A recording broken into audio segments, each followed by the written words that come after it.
Assalamualaikum Kang Munir. Waalaikumsalam. Bisa kita mulai? Bisa. Sebelum memulai webinar kita Nanti Pak, Bu, masih makan ini. dimohonkan untuk seluruh peserta webinar untuk mikrofonnya di-mute dulu ya, dan menghidupkan on kameranya.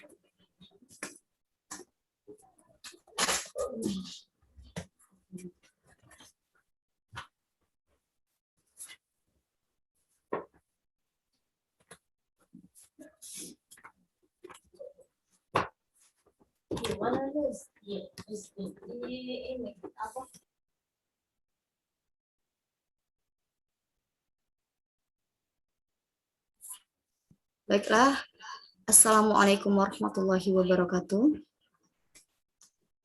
Waalaikumsalam warahmatullahi wabarakatuh.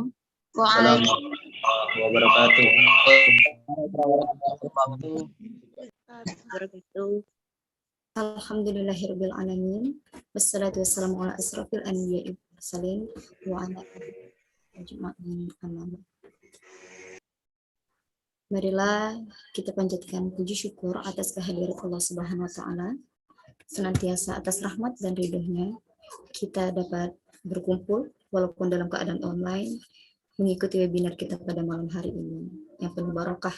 Amin ya rabbal alamin.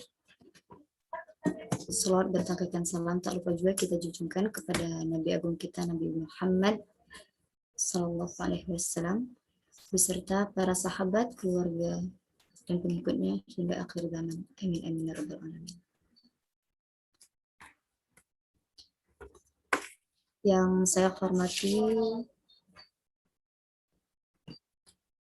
Gus Muhammad Nakib Abdullah selaku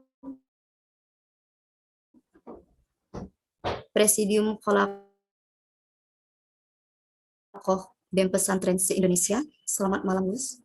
Yang saya hormati Gus Ahmad Samsul Munir selaku Ketua Koordinator Kholaqoh BEM Pesantren Wilayah Pulau Sumatera.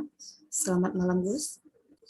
Yang saya hormati Muhammad Nur Khalis selaku Presiden Dewan Eksekutif Mahasiswa Institut Agama Islam Al-Quran Al-Ittifaqiyah dan Ketua Kholaqoh BEM Pesantren Zona Sumatera Selatan. Selamat malam sahabat.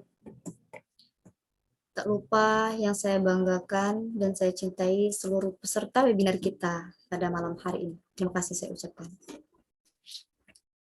Untuk memulai webinar kita pada malam hari ini, alangkah baiknya bersama-sama kita membaca umul kitab. Libtilgha'i mardatillah li syafa'atir rasul.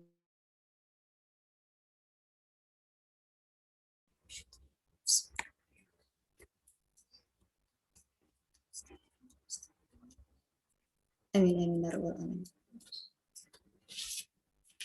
Baiklah, sebelum memasuki acara diskusi kita, perkenankan saya untuk memperkenalkan diri.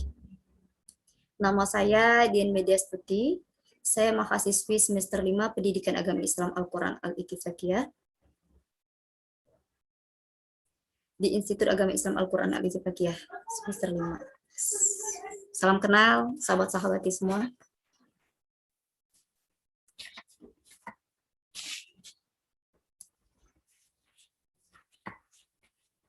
Kemudian izinkan saya untuk membacakan CV singkat dari 3 narasumber kita pada malam hari ini. Yang pertama yakni ada Gus Muhammad Nakib Abdullah,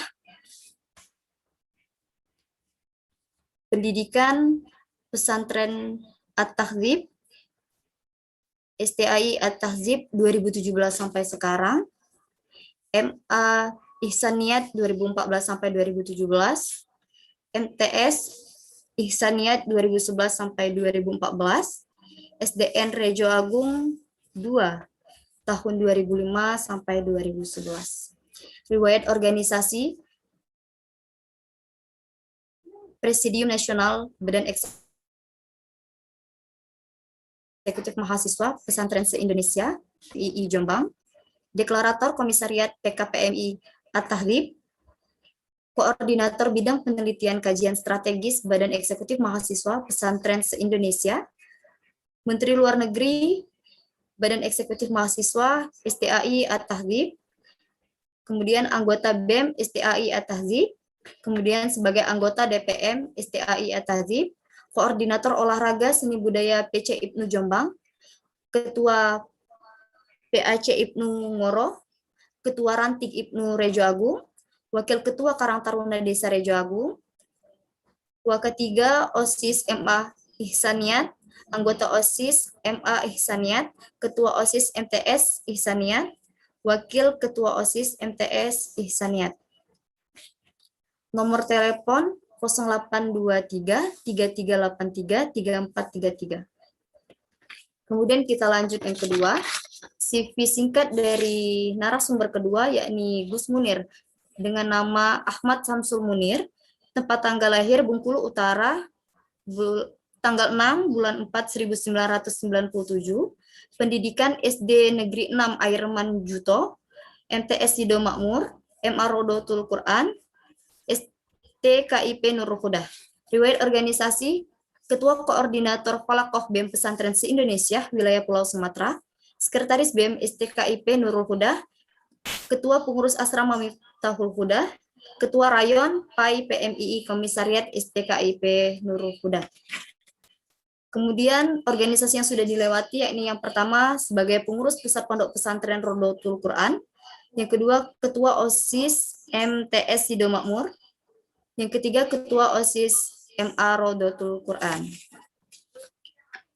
CV narasumber kita yang ketiga yakni Muhammad Nur Kholis, tempat tanggal lahir Sukamulya 14 Januari 1999, alamat Desa Sukamulya, Jalur 23 Kecamatan Air Sugihan, Ogan Komering Ilir, pendidikan SD Negeri 1 Sukamulya, SMP Negeri 4 Air Sugihan, MA Al-Ittifaqiyah, Institut Agama Islam Al-Quran Al-Ittifaqiyah, Program Studi Ekonomi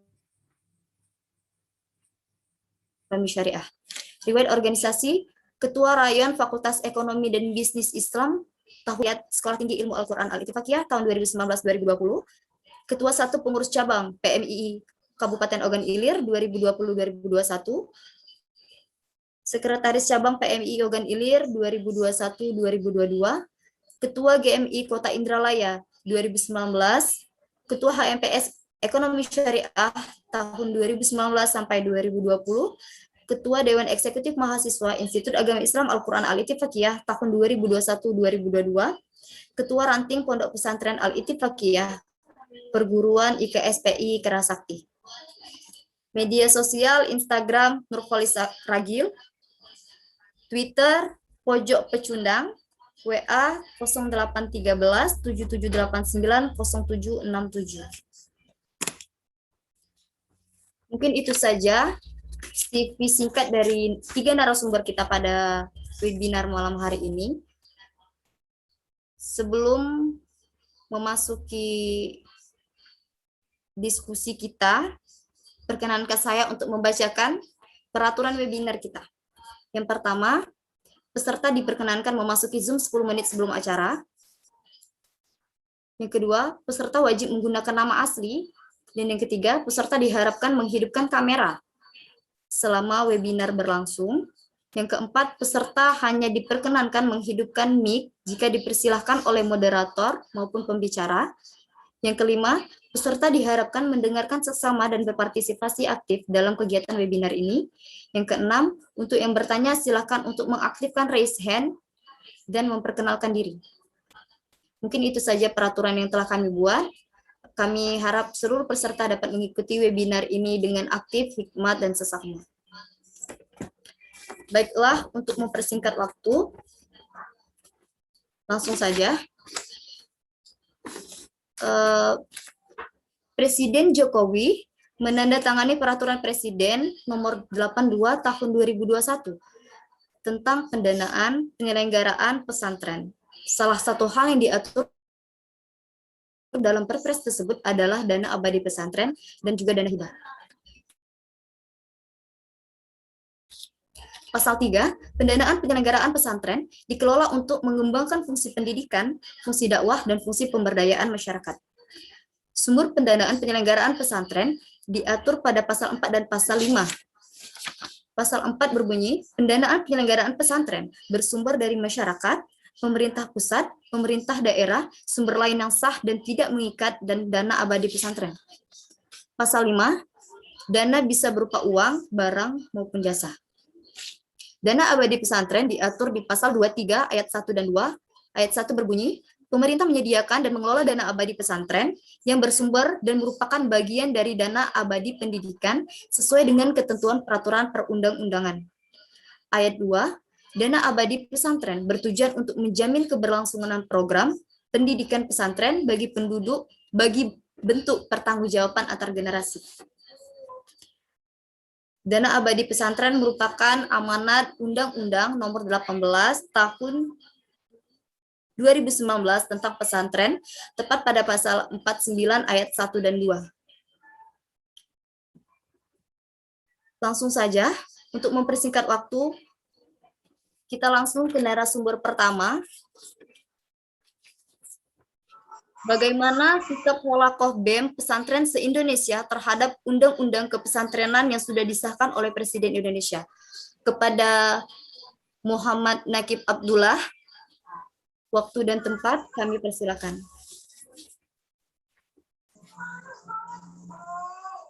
Ya, suara lancar nggak ini, Bu Moderator? Ya, Gus? Ya, suara lancar nggak? Ya, Suaranya lancar nggak? Jelas nggak? alhamdulillah, jelas, Gus. Assalamualaikum warahmatullahi wabarakatuh. Bismillah, Rabbi shrah li sadri wa yassir li amri wahlul 'uqdatam min lisani yafqahu qawli ma ba'du. Yang terhormat kepada seluruh peserta hadir seminar nasional pada hari ini dengan temakan sikap Halaqah dan pesantren di Indonesia terhadap undang-undang kepesantrenan yang sudah disahkan oleh Presiden Indonesia. Nah, di sini yang terhormat kepada Koordinator Wilayah Sumatera, sahabat Munir, Gus Munir, yang terhormat kepada Gus Nur Kholis sebagai Presidium Presma DEMA Institut Agama Islam Al-Quran Al-Ittifikah Indralaya. Selanjutnya, ketika kita berbicara panjang lebar tentang undang-undang pesantren dan bagaimana pernyataan sikap BEM pesantren terhadap undang-undang peraturan Presiden tahun 2021 nomor 82 ini tentang penyelenggaraan pendanaan pesantren atau biasa orang-orang sebut pendanaan penyelenggara pesantren nomor 82 tahun 2021 ini, kita harus patut bersyukur dan juga bangga ketika diberikan pada bulan Oktober, yaitu mendekati dan juga menjelang hari Sabtu. Nah, perlu kita ketahui bersama bahwasanya undang-undang ini adalah perjuangan kita bersama, perjuangan yang telah bersama-sama kita perjuangkan untuk supaya bisa pesantren ini mendapatkan hal-hal yang memang selayaknya harus didapatkan. Karena pada saat kemerdekaan Republik Indonesia pada tahun 45, itu tidak hanya pahlawan saja yang ikut berjuang, akan tetapi semua, terutama pada kalangan santri dan juga dari berbagai macam pesantren, ikut serta dalam memperjuangkan kemerdekaan Indonesia. Nah, sampai saat ini, alhamdulillah Presiden Jokowi telah ikut serta memberikan sumbangsi besar, memberikan jasa terhadap santri se-Indonesia, memberikan jasa terhadap pesantren se-Indonesia, yang mana melalui peraturan Presiden ini nomor 82 tahun 2021 yang mengatur tentang berbagai sumber pendanaan. Ada sumber dana masyarakat, sumber pemerintah, sumber dana pemerintah daerah, sumber dana lain yang sah dan tidak mengikat, serta dana abadi pesantren. Nah, yang telah kita sepakati bersama dan kita ketahui bersama bahwasanya dana abadi pesantren ini harus benar-benar kita syukuri dan harus benar-benar kita maksimalkan. Dikarenakan dana abadi ini sangat bisa membantu nantinya kepada seluruh pesantren-pesantren di Indonesia, yang mana pesantren itu nanti bisa memunculkan suatu sistem perekonomian kemandirian yang sangat luar biasa. Dan yang mana nantinya pesantren tidak hanya terus-menerus menerima jasa ataupun menerima dana dari negara. Akan tetapi dari pesantren bisa saling bantu-membantu, bisa saling bahu-membahu untuk ikut serta membesarkan pesantren A dan juga pesantren B, alias pesantren A bisa membesarkan pesantren-pesantren yang lainnya ataupun pesantren-pesantren di sekitarnya. Maka dari itu kita patut juga bersyukur ketika memang kemarin telah diumumkan bahwasanya Perpres nomor 82 tahun 2021 ini telah ditandatangani oleh Presiden Republik Indonesia. Nah, di dalam Undang-Undang nomor 82 tahun 2021 ini terdapat 5 bab dan juga 27 pasal. Nah, ini harus diketahui bersama bahwasanya banyak sekali tatanan-tatanan yang harus kita pahami. Mulai pasal 1 yaitu menjelaskan tentang pondok pesantren, menjelaskan tentang dana hibah, menjelaskan tentang dana abadi pesantren, menjelaskan tentang dana pemerintah pusat, menjelaskan tentang dana pemerintah daerah, menjelaskan tentang dana kementerian, dan juga menjelaskan tentang dana menteri. Dan di sini kita tidak boleh hanya tinggal diam. Artinya ketika memang nanti Perpres sudah disepakati dan juga sudah disetujui oleh Presiden, seyogyanya kita juga ikut serta mengawal, ikut serta membantu supaya ini bisa terdistribusikan sampai ke seluruh masyarakat dan juga ke seluruh pesantren-pesantren yang berbasis santri salafi dan juga berbasis santri-santri yang memang seyogyanya mereka mendapatkan. Banyak sekali santri-santri ataupun pesantren yang memang sudah tidak layak mendapatkan. Seperti halnya pesantren yang sudah maju dalam hal kemandirian. Sebut saja pesantren At-Tahdib di Kabupaten Jombang. Dalam hal kemandirian, perekonomian, mereka sudah mampu. Dalam hal perikanan, mereka sudah mumpuni. Nah, ini adalah salah satu bentuk wujud bahwasanya pesantren bisa mendirikan suatu kemandirian perekonomian yang sangat luar biasa. Lantas dana abadi ini untuk siapa? Lantas dana abadi ini adalah untuk pesantren yang memang masih membutuhkan bantuan dalam hal perekonomian, dalam hal pendanaan, dalam hal pembangunan. Dan akan tetapi 3 rujukan yang paling tepat, yaitu terfokuskan pada fungsi dakwah, fungsi pemberdayaan masyarakat, dan juga fungsi pendidikan. Nah, di sini atas nama 3 itu, nanti yang paling disoroti dalam Perpres ini.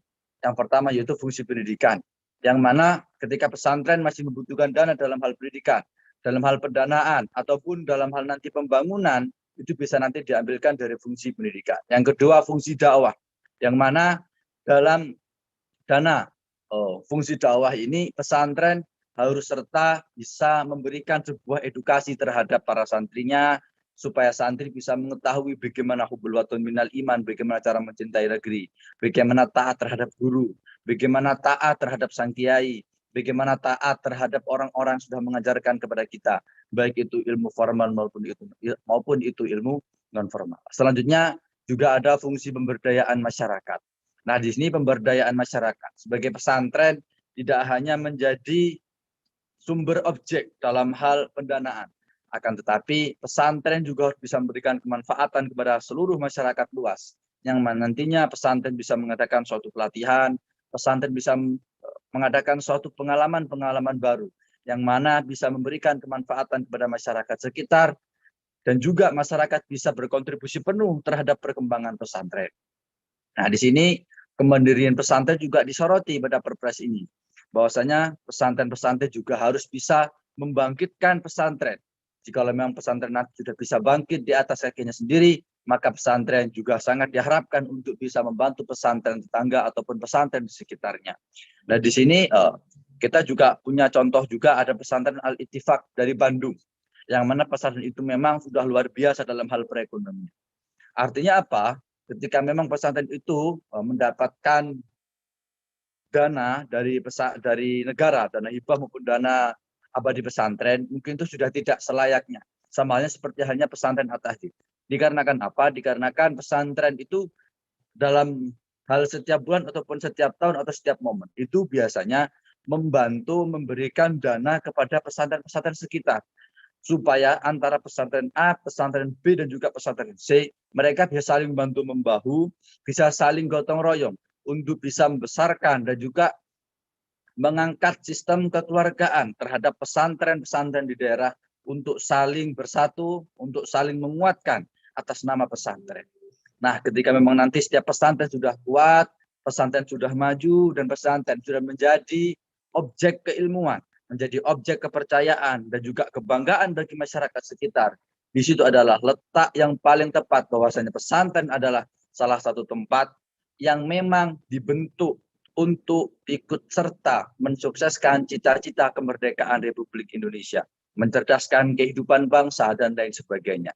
Nah, di sini pesantren tidak hanya sebagai ranah perkumpulan, akan tetapi pesantren adalah membentuk suatu karakter para santri, bisa menjadi seorang pemimpin, bisa ikut menjadi seorang kiai, bisa menjadi seorang pengusaha, bisa menjadi seorang yang memang berpengaruh positif terhadap masyarakat sekitar.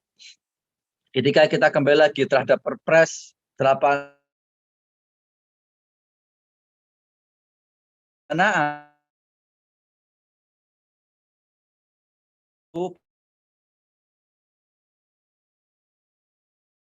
fungsi pesantren, ada fungsi pendidikan dan juga fungsi pemberdayaan masyarakat. Nah, di sini kita juga harus ikut serta bisa memaksimalkan dana tersebut.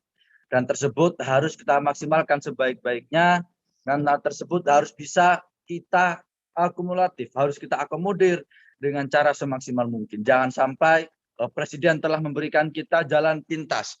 Presiden telah memberikan kita jalan sangat luar biasa berbentuk dana abadi ini, lantas kita sia-siakan. Artinya kita sia-siakan dana ini, kita tidak lakukan, kita tidak manfaatkan dengan semaksimal mungkin. Saya berharap bahwa saya nantinya pesantren-pesantren yang mendapatkan dana abadi ini bisa memaksimalkan dana itu dengan sebaik-baiknya. Artinya nantinya dana tersebut harus bisa kita efektifkan untuk bagaimana pengembangan pesantren, untuk kemajuan pesantren, dan juga untuk kemaslahatan para pesantren dan juga para santri. Kita tahu di era pandemi seperti ini, perekonomian menurun, dan juga masyarakat dalam hal pencari nafkah juga sangat kesulitan.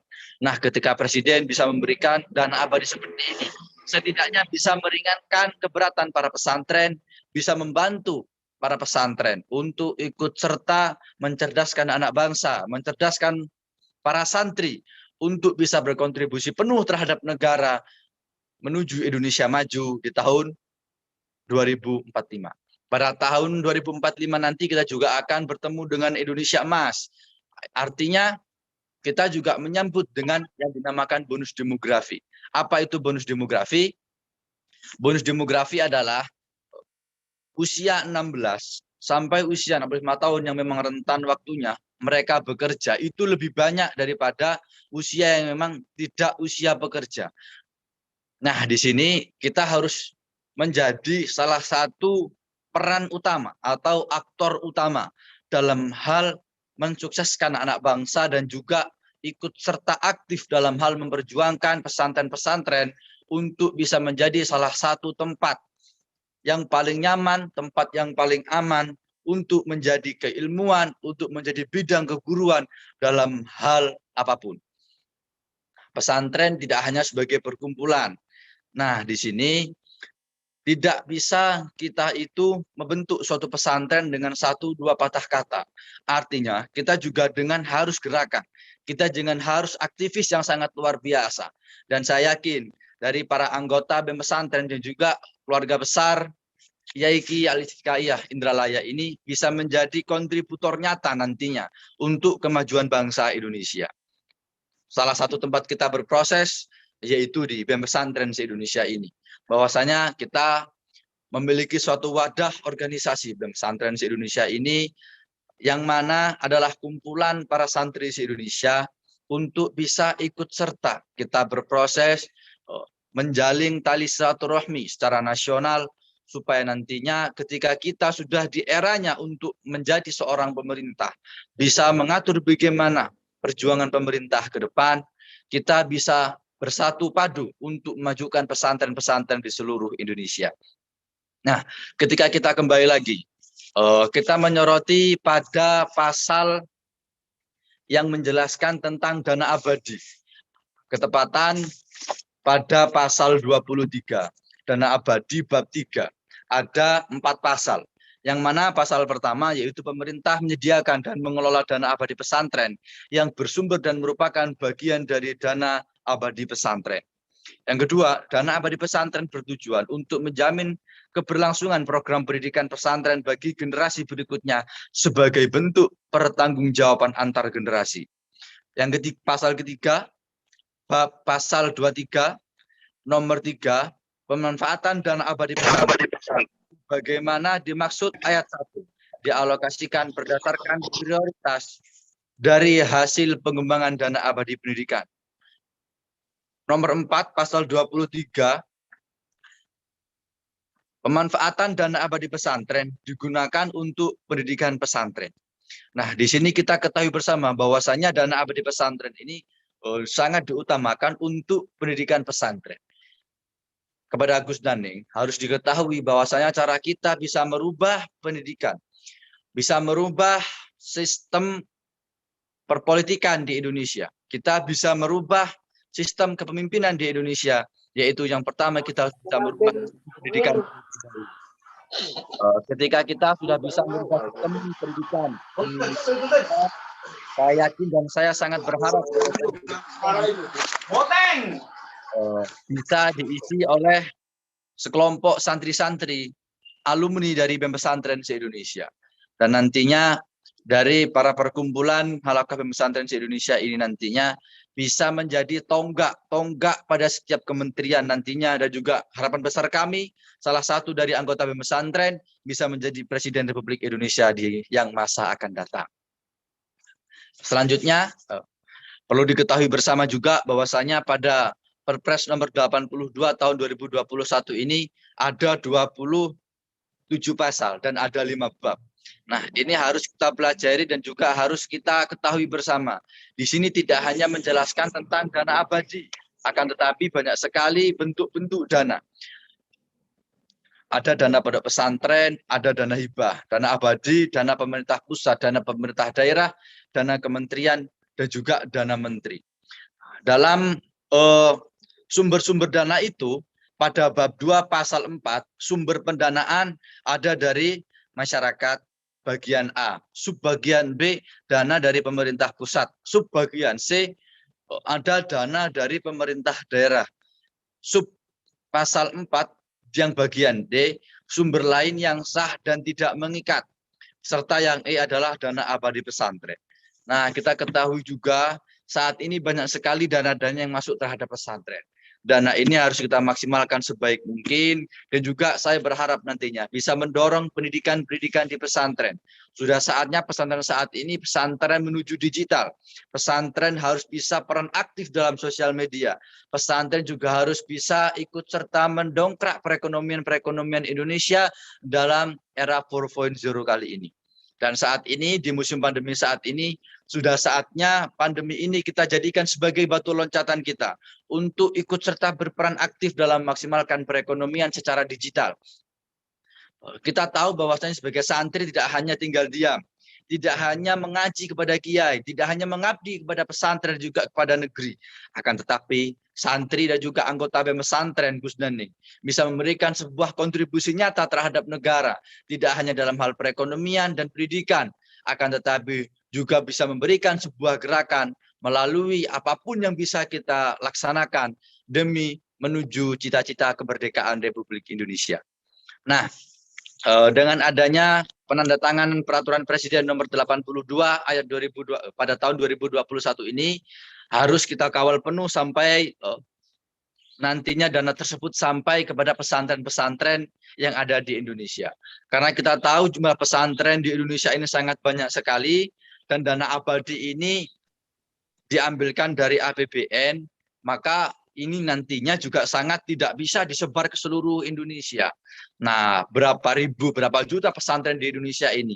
Maka dari itu nantinya dana ini harus diberikan sampai kepada pesantren yang paling bawah, sampai ke akar-akar pesantren, dan juga terus kita kawal dari BEM Pesantren supaya dana ini tidak sampai salah pesantren, tidak sampai salah tangan, tidak sampai salah kepada pihak-pihak yang memang tidak seharusnya menerima.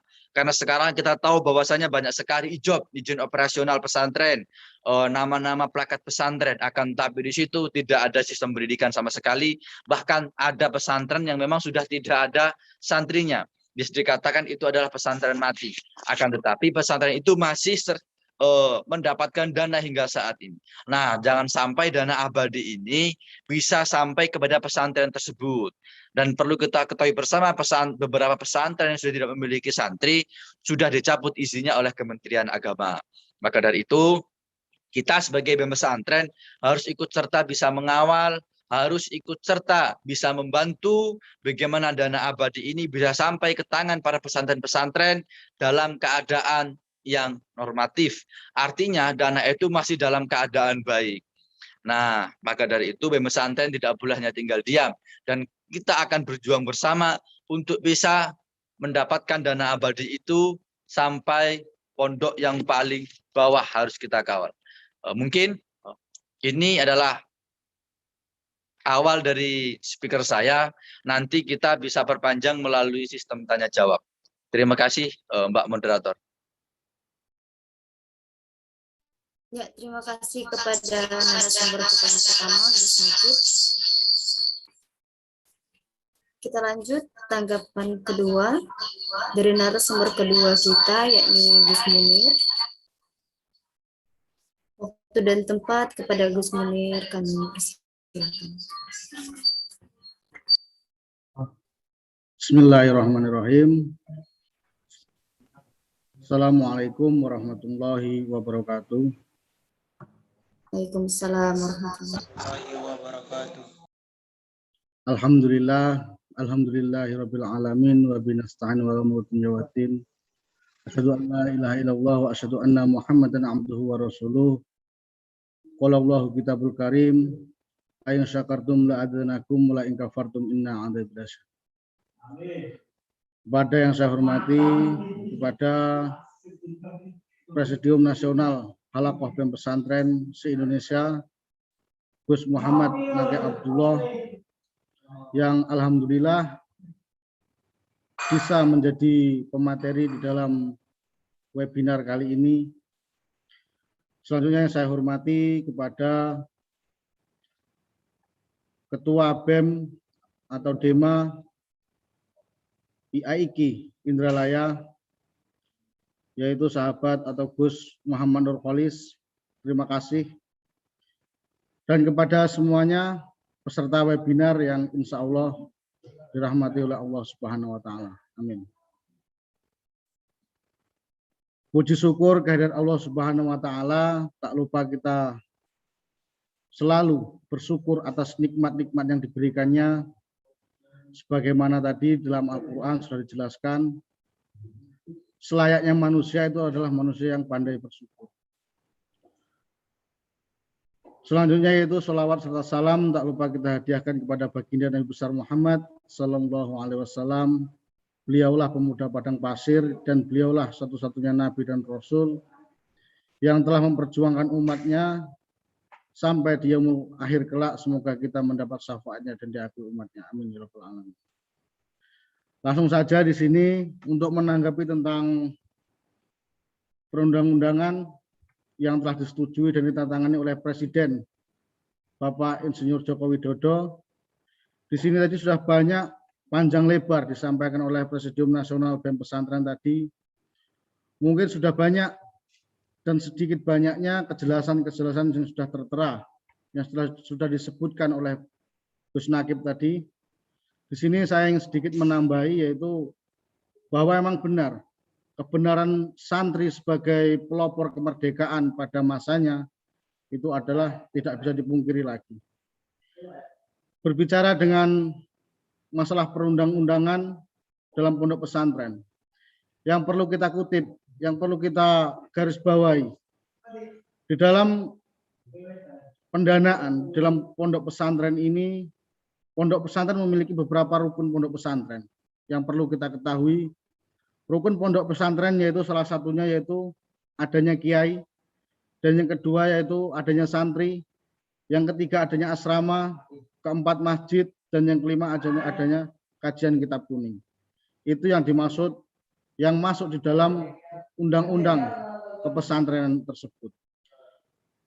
Di sini yang perlu kita garis bawahi lagi, bahwasanya yang perlu kita ajukan, yang perlu kita perhatikan di dalam pondok pesantren salah satunya yaitu kita ambil poin ketiga.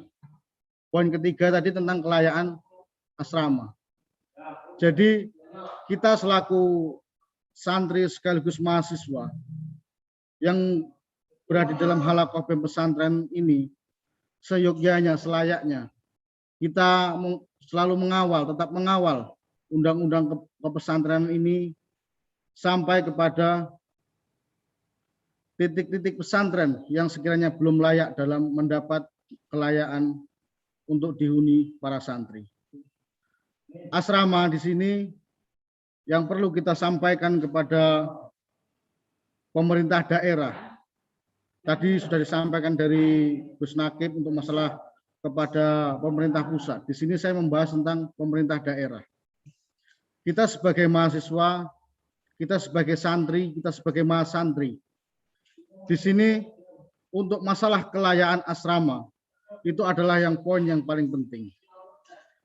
Di mana karena asrama itu adalah tempat kita untuk mencari kenyamanan dalam belajar. Apabila asrama tersebut tidak bisa menaruhkan kenyamanan, apalagi dalam pembelajaran tersebut. Jadi selanjutnya yaitu tentang masjid. Masjid pun seperti itu. Mungkin kita bisa mengawal dana-dana yang seharusnya datang ke masjid, khususnya yaitu masjid yang dalam lingkup pondok pesantren. Yang selama ini pondok pesantren masih masih dianggap keraguannya. Masih dibilang belum dia namakan masih ilegal dalam kependidikan. Dan selama ini pondok pesantren juga dianggap hanya merujuk kepada Kementerian Agama. Tetapi mungkin dengan adanya undang-undang presiden ini, nantinya kita semua dapat mengawal dana-dana dan dapat mengawal semua yang telah tertera di dalam undang-undang kepesantrenan ini, yaitu salah satunya itu melakukan perbandingan antara expecting condition dan ideal condition untuk dilaporkan pada pemerintah daerah. Dan di situ juga kita sebagai mahasiswa, untuk menindaklanjuti ini kita juga harus sesuai dengan tridharma perguruan tinggi. Tridharma perguruan tinggi yaitu salah satunya meliputi dharma pendidikan, pengabdian masyarakat, dan penelitian. Kita ambil poin yang dalam penelitian. Kita sebagai mahasiswa, sebagai mahasantri, kita harus selalu mengafirmasi apapun itu yang ada di kegiatan-kegiatan pemerintah daerah dengan pondok-pondok pesantren yang pondok-pondok pesantren yang memiliki perguruan tinggi khususnya, terutama yang belum memiliki kelayaan untuk pembelajaran tersebut. Yang kedua yaitu deskonstruksi. Deskonstruksi ini juga harus perlu, jika perlu nanti kita ubah dengan semaksimal mungkin. Yang selanjutnya yaitu kita sebagai mahasantri. Kita sebagai mahasantri itu harus memiliki inovasi inovasi yang bisa diperbandingkan dengan mahasiswa-mahasiswa yang bukan santri. Salah satunya itu kita membuat dukungan, penguatan, dan muncullah ide-ide yang positif. Selain itu yaitu kita dalam perundang-undangan ini jangan sampai kita terlena bahwasanya di pondok pesantren ini pondok pesantren itu tidak sama dengan pendidikan-pendidikan yang lain. Jika mungkin di pendidikan, jika mungkin di kegiatan di lingkup formal seperti sekolahan-sekolahan menengah atas ataupun perguruan-perguruan tinggi negeri, di situ juga mereka memiliki basis-basis sendiri. Apalagi yang diterapkan oleh Menteri Pendidikan di dalam tingkatan SD, SMP, SMA. Di situ menggunakan K13 dan KTSP. Jadi di dalam pesantren, di mana santri itu memiliki kriteria-kriteria klasikal atau yang bisa dinamakan kita tidak boleh menghapuskan yang namanya kesalafan pondok pesantren, terutama tentang pembelajaran kitab kuning. Jadi saya berharap kepada semua yang ada di bagian koordinator halakoh BEM pesantren, khususnya untuk intifakiyah, untuk kiranya nanti dapat ikut peserta dalam pemerintah khususnya Kementerian Agama mungkin bisa lebih enak, lebih menjuru yang dinamakan untuk kepada Kementerian Agama tersebut. Yang pertama yaitu tentang keadministrasian. Yang kedua yaitu tentang personal. Personal itu gimana? Jadi dalam pondok pesantren kita tidak lupa yang dengan namanya Dewan Majelis Masyayikh dan Masyayikh. Persoalan Dewan Majelis Masyayikh itu berkaitan dengan kurikulum atau kelayaan. Jadi kurikulum yang kita pakai, kurikulum yang kita gunakan, itu kita tetap menggunakan kurikulum yang sudah semestinya berada di pondok pesantren. Jangan sampai semua dihandle oleh pemerintah, tetapi pondok pesantren memiliki acuan atau memiliki sudut pandang dan memiliki kiblat, yaitu berupa kepada pengasuh-pengasuh pondok pesantren tersebut. Jadi di sini saya dan semua dalam halaqah BEM pesantren agar kiranya nanti berharap kepada seluruh perguruan tinggi yang ikut serta atau tidak ikut serta yang berada dalam pondok pesantren tetap mengafirmasi apapun kegiatan-kegiatan yang dilakukan oleh pemerintah untuk kebaikan pondok pesantren ini. Mungkin hanya ini yang bisa saya sampaikan, mungkin nanti lanjut kepada tanya jawab kepada Mbak Moderator. Kami ucapkan terima kasih.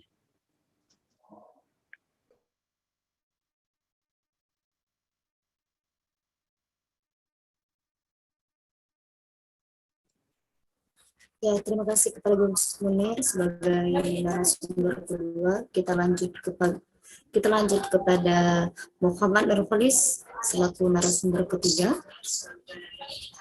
Kepada sahabat Nurholis, waktu dan tempat kami persilakan. Bismillahirrahmanirrahim. Assalamualaikum warahmatullahi wabarakatuh.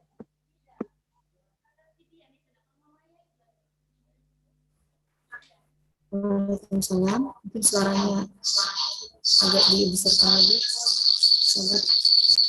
Alhamdulillahirabbil alamin. Nahmaduhu wa nasta'inu wa nastaghfiruh wa na'udzu billahi min syururi anfusina wa min sayyiati a'malina. May yahdihillahu fahuwa mudhillalah wa may yudlilhu fala hadiyalah. Asyhadu an la ilaha illallah wahdahu la syarikalah wa asyhadu anna Muhammadan abduhu wa rasuluhu amma ba'du. Allahumma sholli ala sayyidina Muhammad wa ala ali sayyidina Muhammad. Yang saya hormati, yang saya takzimi Gus Muhammad Naqib ya, selaku Presidium Halaqah BEM Pesantren se-Indonesia. Yang saya hormati pada Gus Munir Samsul Munir selaku Koordinator Wilayah Sumatera BEM Pesantren seluruh Indonesia. Dan saya banggakan seluruh peserta webinar nasional BEM Pesantren seluruh Indonesia, Dewan Eksekutif Mahasiswa Institut Agama Islam Al-Quran Al-Tifaqiyah Indralaya, baik dari Sabang sampai Merauke, ya, kita disatukan dalam suatu pasal yaitu Bhinneka Tunggal Ika. Sebelumnya ini jelas nggak suara saya ini? Mohon maaf karena sinyal yang kurang mendukung. Bu moderator gimana? Ada nggak suara saya? Jelas Pak, alhamdulillah terdengar baik. Alhamdulillah. Langsung saja, ini sudah banyak disampaikan kepada sahabat-sahabat semua, Neng dan Gus semua terkait isi-isi yang di dalam Undang-Undang Kepesantrenan atau Perpres nomor 82 tahun 2021 ya, yang sudah dijelaskan oleh Gus Naqib dan Gus Munir ya. Ini sudah sangat jelas dan gamblang, luar biasa.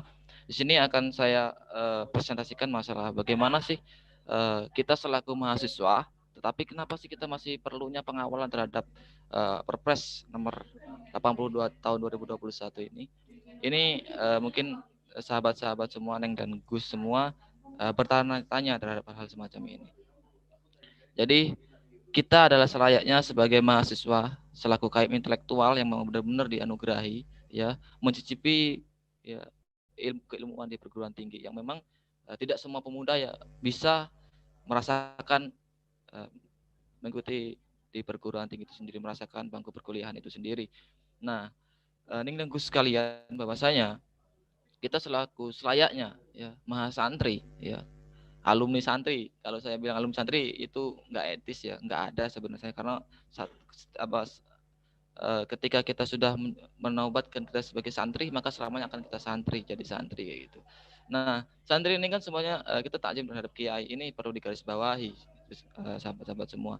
Jadi pengawalan terhadap perpres ini memang benar-benar harus kita kawal supaya apa? Pesantren yang ada di seluruh Indonesia yang memang tidak mampu secara fisikal ekonomi ini memang bisa terrealisasi dalam bantuan dana abadi itu sendiri, sahabat-sahabat semua.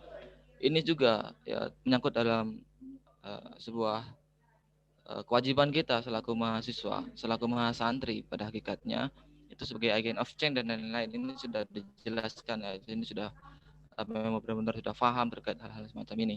Jadi tidak kaget bahwasanya dari seluruh BEM yang bernaungan terhadap halaqah BEM pesantren seluruh Indonesia ini memang benar-benar harus mengawal secara ketat ya, bagaimana penyaluran dana abadi ini untuk terasi kepada pesantren-pesantren yang memang benar-benar membutuhkan hal ini.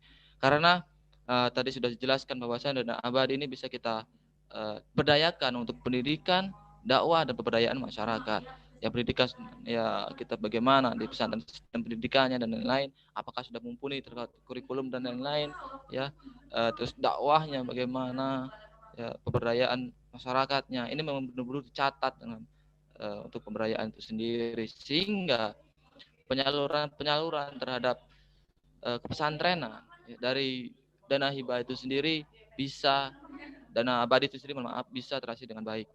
Ini juga kepada seluruh mahasantri semuanya, ini kan dari berbagai daerah ya, karena dana abadi pesantren ini bisa diambil dari pemerintah daerah itu sendiri. Maka silahkan nanti kitanya perlu adanya pengawalan dari mahasantri itu sendiri terkait hal-hal semacam ini. Nah, terkait dalam undang-undang perpres ini adalah kita selaku mahasantri atau BEM yang di bawah naungan yayasan ya, bahwasanya di dalam kultur pesantren ya, strukturalnya juga dalam pesantrenan ini memang benar-benar bangga karena dalam ini adalah hadiah yang luar biasa dari pemerintah ya, di era Pak Jokowi yang sangat luar biasa ini bisa memperhatikan secara khusus ya, bagaimana pesantren ini adalah ujung tombak ya kemaslahatan bangsa.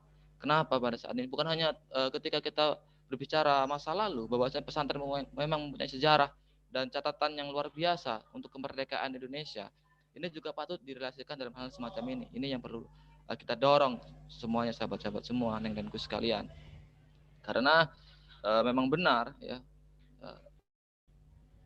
sekarang yang dicari masyarakat untuk memimpin bangsa ini bukan hanya orang-orang yang pintar, tetapi orang-orang yang benar-benar jujur sesuai apa yang menjalankan norma-norma dalam agama dan lain-lain sendiri. Nah, pesantren ini kenapa sih tetap diperhatikan oleh pemerintahannya? Tadi ketika kita flashback beberapa puluh tahun yang lalu kita mempunyai sejarah, tetapi untuk hal-hal aksi yang nyata di tahun ini ya, dalam perang era 5.0 ini ya, Society 540 ini ya, memang benar-benar luar biasa pertarungan ini dalam bidang politik itu sendiri. Nah, maka dari itu mahasantri harus mampu memang benar-benar memanfaatkan momentum ini ya, untuk kita hadiahkan kepada santri-santri atau ya untuk kemaslahatan pesantren yang memang ada di seluruh Nusantara ini, sahabat-sahabat semua. Ya. Ini mohon maaf kenapa seperti ini. Ya. Sahabat-sahabat semua, Toning dan Gus sekalian, ini ya, ini kenapa ini? Neng dan Gus sekalian, saya lanjutkan, mohon maaf. Bahwasanya kita selayaknya untuk mengawal terkait berbagai Itu jasa apa? Itu sudah putus. Gimana suara saya jelas ya Gus ya?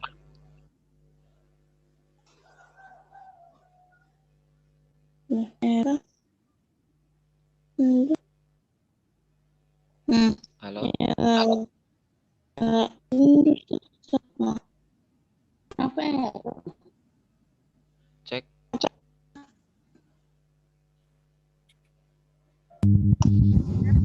Bisa share Oke,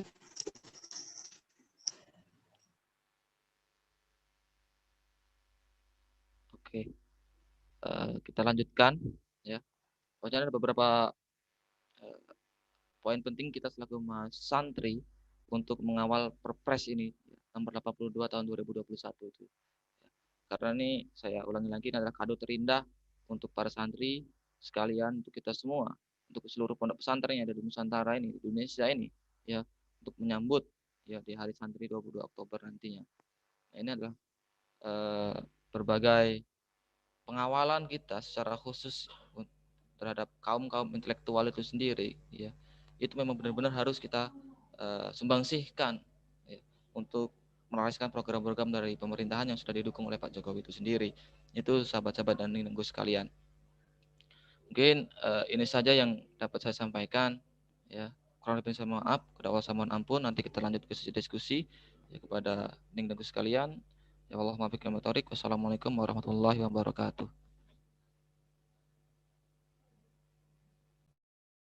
Ya, waalaikumsalam warahmatullahi wabarakatuh. Waalaikumsalam kepada warahmatullahi wabarakatuh. Terima kasih kepada Mbak Nurholis dan materi dan Wisnaki. Belum ya.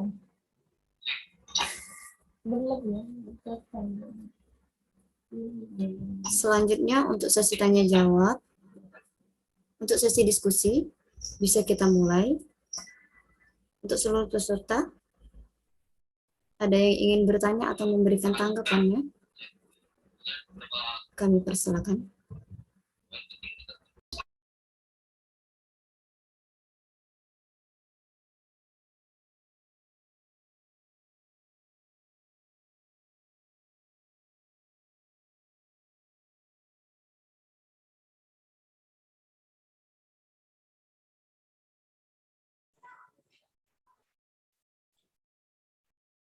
Ya, Assalamualaikum warahmatullahi wabarakatuh. Saya izin menanggapi.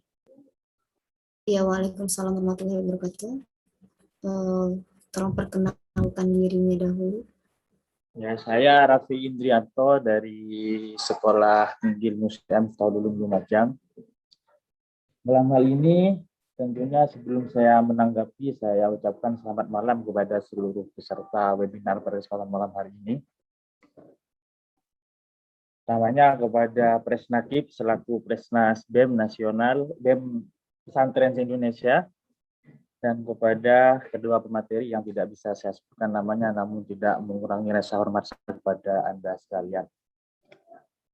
Saya ingin menanggapi apa yang telah disampaikan oleh ketiga pemateri tersebut, bahwasanya di sana sebenarnya apa yang telah disampaikan oleh beliau-beliau masih belum mengena tentang bagaimana cara kita untuk mengawal tentang undang-undang presiden ini, tentang mengenai masalah dana abadi dan semacamnya.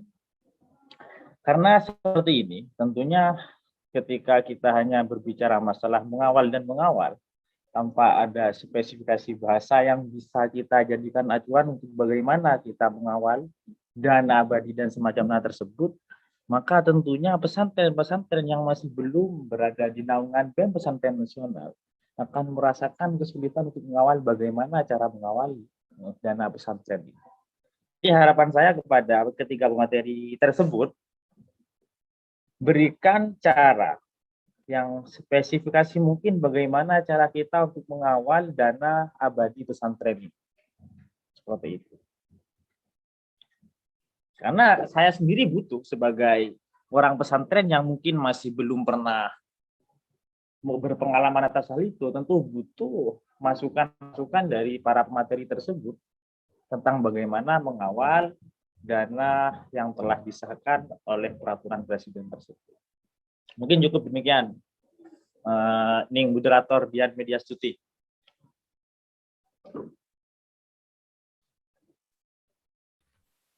Ya, terima kasih kepada sahabat Rifki Indrianto atas tanggapan dan pertanyaannya. Mohon maaf, Raffi Indrianto. Ning.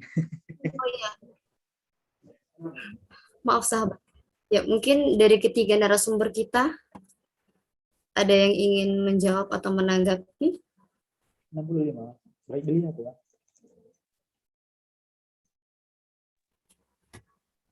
Mohon izin saya menanggapi ya.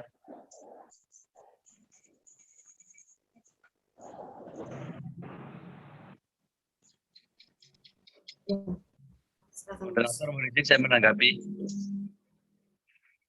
Ya, silakan Gus. Terima kasih Gus Raffi. Salam hormat takdim saya.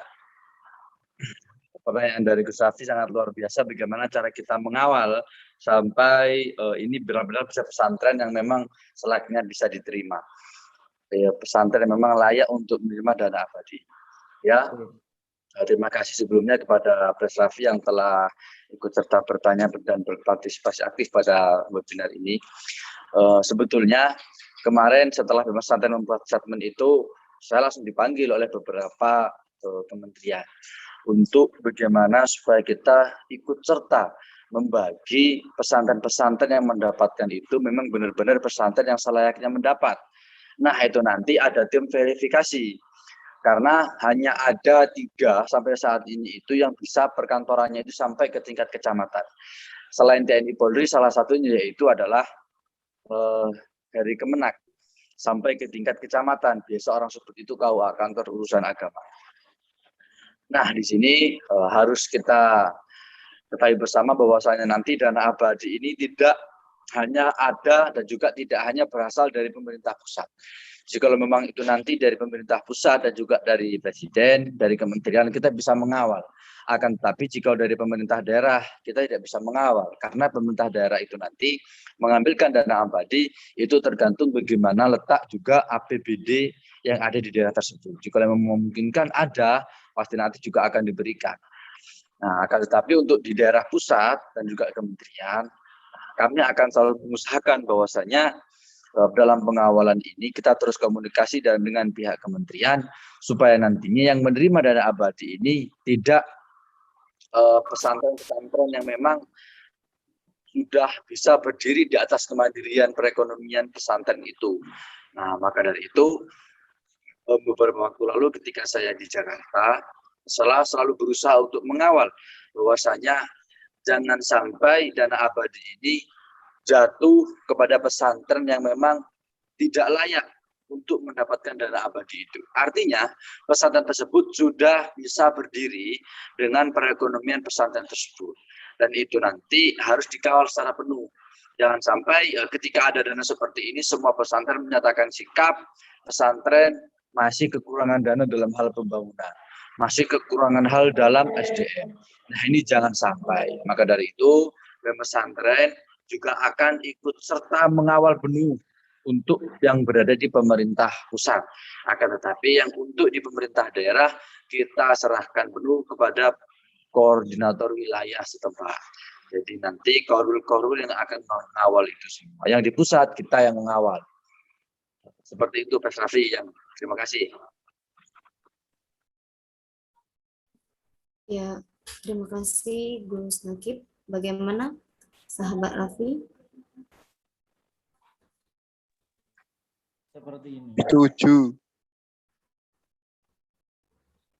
Boleh saya menanggapi ya, Neng moderator? Ya, boleh silakan. Sementara seperti ini. Jika memang nantinya dana abadi itu dibagi 2, yakni datangnya nanti dari dana yang berasal dari daerah dan juga dari pusat, mungkin dari presiden. Ini yang kesulitan dari saya untuk menanggapi hal ini adalah bagaimana ketika saya sendiri yang berada di posisi sebagai peserta BEM pesantren tentunya, yang juga mengharapkan dana abadi itu sampai kepada pesantren saya dengan tujuan untuk memaksimalkan dunia pembelajaran di pondok pesantren kita. Ini bagaimana cara saya untuk mengawal pesantren saya untuk mendapatkan hal tersebut?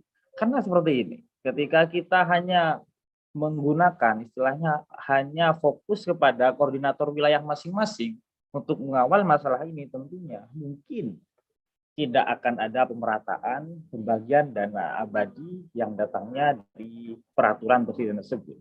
Ya, seandainya memang nantinya bisa maksimal untuk bisa merata pembagian dana abadi tersebut, maka saya apresiasi penuh terhadap koordinator wilayah masing-masing. Mungkin alangkah baiknya bagaimana jika seandainya kita sebagai peserta BEM Pesantren se-Indonesia mengawal dana abadi tersebut bersama-sama, akan tetapi tentunya dengan rambu-rambu yang telah diatur oleh Presiden Nasional atas nama Presnakib tersebut. Biar apa? Biar kita sebagai peserta, bukan sebagai koordinator, juga tahu bagaimana cara proses pengawalan terhadap dana abadi pesantren ini. Karena jika hanya kita spesifikasikan kepada koordinator wilayah, saya sebagai peserta BEM pesantren tidak tahu nantinya bagaimana cara kita untuk mengawal dana ini. Ya, cukup seperti itu. Ya, boleh saya tanggapi, Bu Moderator?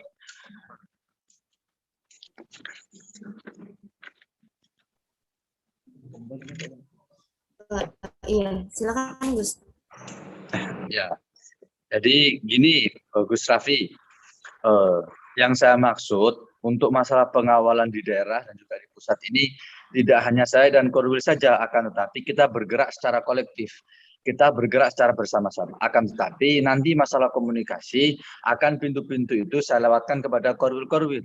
Jika memang nanti pintu itu saya sebar di seluruh Prasma dan juga yang tergabung pada BEM pesantren, saya sangat kewalahan supaya nantinya bisa terakomodir secara rata, maka komunikasi itu nanti akan saya sampaikan kepada korul-korul di daerah-daerah. Nah, korul nanti itu bisa menyampaikan kepada persma-persma yang ada di daerah tersebut. Jika memang nantinya yang mengakomodir itu nanti dari pusat langsung kepada seluruh anggota BEM pesantren, saya yakin saya sangat kewalahan. Dan maka dari itu dengan adanya sistem kepengurusan yang ada wilayah dan juga nanti sistem zonasi, maka dari itu nanti ikut serta mengawal secara kolektif penuh, yaitu dari pusat, wilayah, dan juga seluruh anggota BEM pesantren se-Indonesia. Dan juga perlu diketahui bahwasanya nantinya tidak hanya BEM pesantren saja yang bisa mengawal itu, terutama nanti dari Kemenak dan juga nanti dari Kakanwil daerah wilayah itu nanti juga ikut serta mensurvei pondok pesantren tersebut. Jadi tidak hanya kami bisa mengajukan rekomendasi, selain kita mengajukan rekomendasi pesantren-pesantren ini yang dianjurkan menerima, akan tetapi dari Kakanwil juga dari Kemenak nantinya juga akan survei ke tempat lokasi pesantren tersebut. Dan memang nantinya jika pesantren itu seyogyanya menerima dana abadi itu, maka nanti akan juga di ACC. Dan juga nanti melihat situasi ketika memang pesantren itu sudah bisa berdiri, maka berdiri dalam artian sudah bisa terakumulatif secara maksimal dengan pendanaan pesantren tersebut, maka saya yakin dari Kemenak juga dari Kakanwil tidak akan memberikan dana abadi terhadap pesantren tersebut. Nah, maka dari itu kita harus juga ikut serta pandai-pandai dalam hal memilah dan memilih. Jika memang keadaan seperti ini ya kan, ada uang, tidak ada pesantren yang bilang saya tidak menerima uang itu, saya tidak mau uang itu. Nah, untuk meminimalisir uang itu, untuk meminimalisir pesantren-pesantren yang haus akan dana seperti itu, maka nantinya dari Kemenak juga Kakanwil itu nanti mensurvei seluruh pesantren-pesantren yang memang nanti direkomendasikan. Nah, yang merekomendasikan siapa? Yang merekomendasikan itu nanti dari daerah, terutamanya dari Kemenak kepada Kakanwil, Kakanwil kepada pemerintah pusat. Baru nanti disurvei. Nah, penyurveinya nanti bisa secara berkala, bisa secara mendadak, yang bisa dilaksanakan oleh menteri ataupun nanti dari kementerian, ataupun nanti dari lembaga yang memang nanti diperintah oleh kementerian. Jadi kita tidak bisa terus harus di sini, akan tetapi kita harus memaksimalkan dan kita berusaha penuh bahwasanya nanti yang bisa memutuskan pesantren ini mendapatkan atau tidak itu tetap berada di dalam naungan pemerintah. Dan dana abadi ini tidak unlimited ya bahasanya. Dana abadi ini ada melihat dari APBN di negara ini. Jadi mungkin sampai saat ini kurang lebih ada 200 miliar nantinya untuk tahun ini. Tapi tahun depan kita juga tidak akan pernah tahu karena itu nanti tergantung APBN yang ada di Indonesia.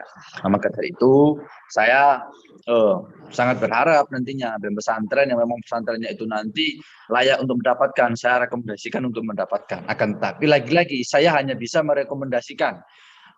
Perlu diingat ya, saya hanya bisa merekomendasikan pesantren, akan tetapi saya tidak bisa untuk memaksakan harus mendapatkan. Akan tetapi saya hanya bisa merekomendasikan dan juga nantinya dari pihak Kemenak ataupun Takanwil bahkan dari KUA nantinya yang akan mensurvei pesantren yang memang sudah direkomendasikan oleh BEM pesantren. Terima kasih ya Pak Syafi. Jadi tetap ya kita akan gerak kumulatif secara bersama-sama melalui zonasi dan juga melalui keluarga besar BEM pesantren.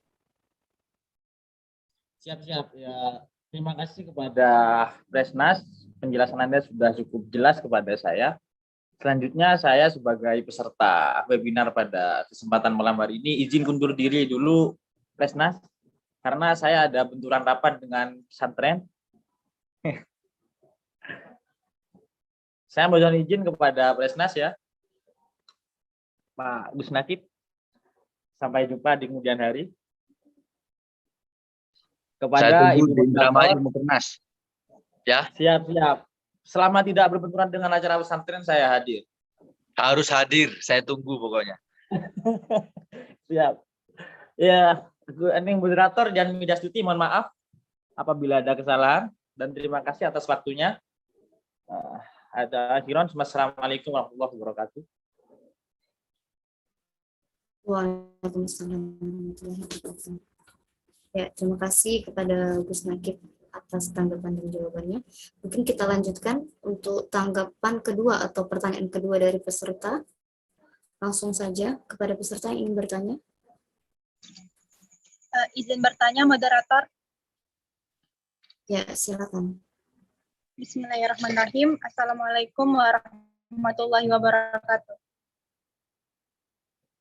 Perkenalkan, nama saya Melan Tirtasari, asal Indralaya, kuliah di Institut Agama Islam Al-Quran Al-Ittifaqiyah. Sebelumnya, salam takzim kepada narasumber kita malam hari ini. Pertanyaan saya, pada Peraturan Presiden Nomor 82 Tahun 2021 tentang pendanaan penyelenggaraan pesantren, salah satu hal yang diatur dalam Perpres tersebut adalah dana abadi pesantren dan dana hibah. Di sini, apakah dalam pendanaan abadi pesantren bisa disalurkan untuk seluruh pesantren yang terdata di dalam pemerintahan? Kemudian, adakah ketentuan kriteria pesantren yang layak menerima dana abadi tersebut yang diatur langsung dalam pemerintahan? Terima kasih, saya kembalikan kepada moderator. Iya, langsung saja kepada narasumber. Mungkin ada yang mau menanggapi dari pertanyaan sahabat Melan Tirtasari. Ini saya lagi atau bergantian nih, moderator? Boleh kepada Gus, mungkin dari Gus Munir atau Gus Nurholis ingin bagaimana ini? Dipersilakan.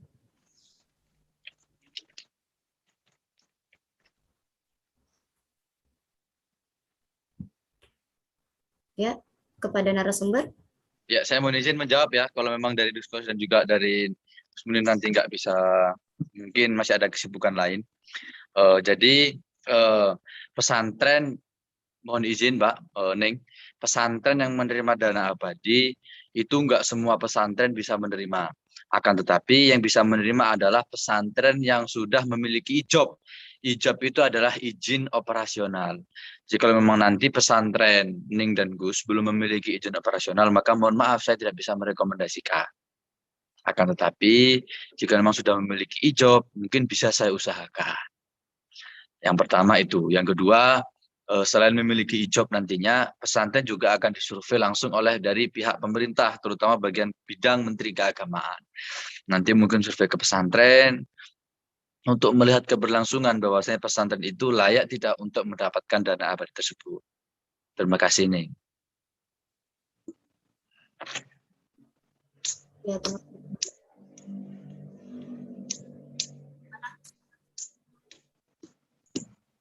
Baik, terima kasih atas tanggapannya kepada Gus Nakib.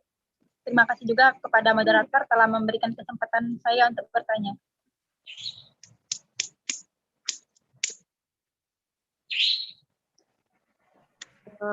mungkin pertanyaan terakhir ya, untuk tanggapan terakhir dari peserta yang ingin bertanya.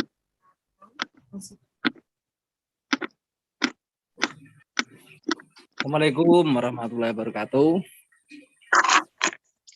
Ada narasumber, moderator, perkenalkan, saya Komat Subhi. Sebenarnya pertanyaan saya ini agak melebar dari tema ya. Kalau tema kita kan sikap kita tentang PMA yang ditandatangani oleh Presiden yang menjadi Perpres, yang fokus pada pesantren.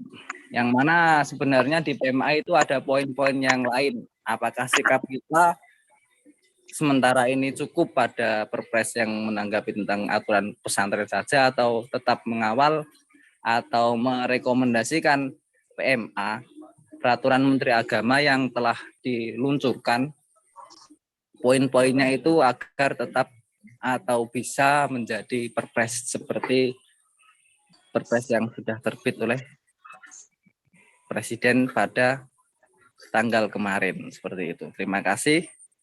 Difahami atau tidak, Tres Nakib, saya kembalikan ke moderator. Ya, terus inti pertanyaannya apa, Mas?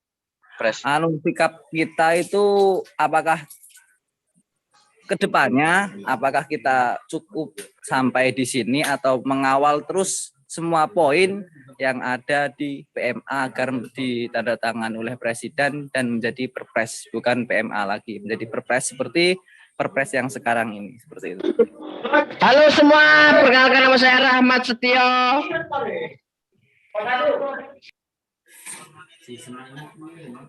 Mohon izin menjawab ya, Pres Komat dari Mahat Ali Atarmasi yang terhormat. Jadi dana abadi yang telah kita kawal, selain dana abadi juga ada dana hibah, itu terus kita kawal. Kalau bahasa Banser itu sampai titik darah penghabisan, ya kan.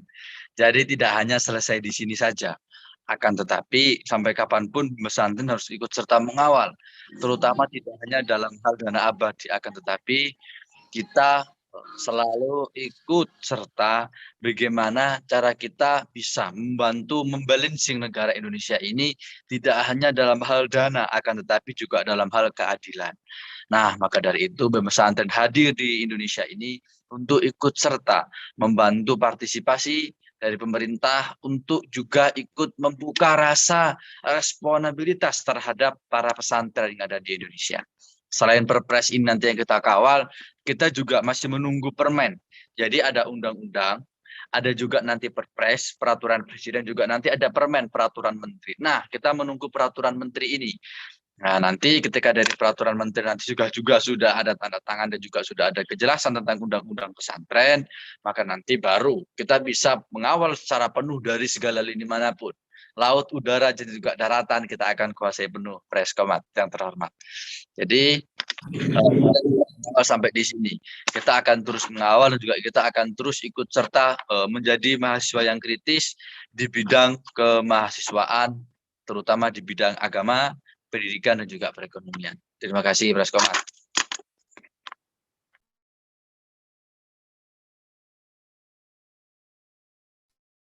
Ya, terima kasih kepada narasumber. Bagaimana tanggapannya dari sahabat yang bertanya? Ya, ya, saya sudah paham dan setuju arah geraknya kita itu seperti apa. Terima kasih penjelasannya, Presnas Lempes se-Indonesia. Saya kembalikan ke moderator. Terima kasih. Ya, terima kasih kepada narasumber. Bagaimana tanggapannya dari sahabat yang bertanya? Ya, saya sudah paham dan setuju arah geraknya kita itu seperti apa. Terima kasih penjelasannya, Presnas Lempes se-Indonesia. Saya kembalikan ke moderator. Terima kasih.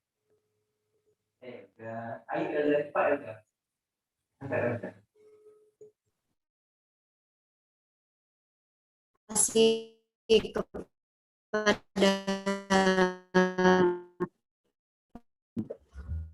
sahabat yang bertanya dan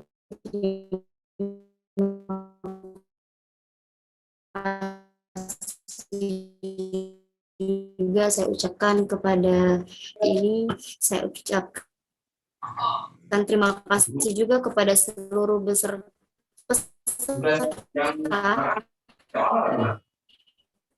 yang telah menyempatkan waktunya mengikuti webinar kita pada malam hari ini walaupun dalam keadaan sibuk.